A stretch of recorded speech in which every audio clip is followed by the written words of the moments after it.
मातृभूमि की रक्षा करना तो हमारा कर्तव्य है ही, लेकिन एक दूसरा कर्तव्य भी है जिसके बारे में किसी ने कुछ नहीं कहा। वो ये है कि जहां जहां अत्याचार होगा वहां हम विरोध करेंगे।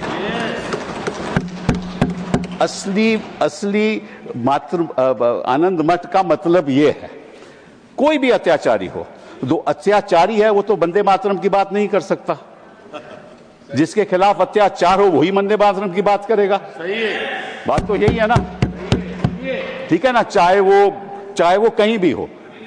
और मैं आपको एक और बात बताऊं, बड़ी इंटरेस्टिंग बात है कि एक अंग्रेज था हेनरी क्रेक, 1937 में उसने ये बोला, जो हमारे स्वतंत्र सेनानी थे उनके बारे में ये बोले Vande Mataram has been literally the war cry of the terrorists.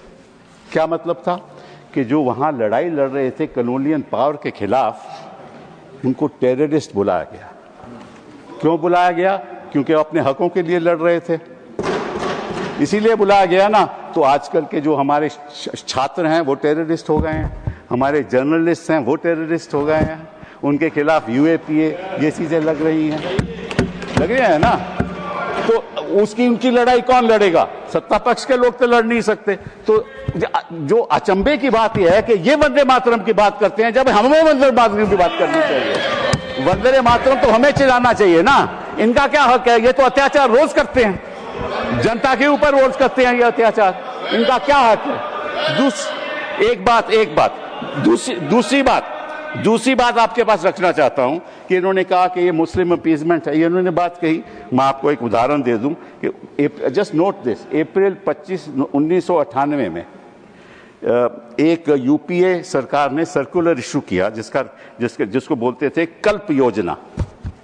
एक सर्कुलर इशू हुआ था, उसके बारे में ये कहा गया कि हर स्कूल में, हर गवर्नमेंट एडेड स्कूल में ये गाना गाया जाएगा, वंदे मातरम। वाजपेयी जी प्रधानमंत्री थे, वहां बड़ा बवाल हो गया और वहां बच्चों को स्कूल से बाहर कर दिया।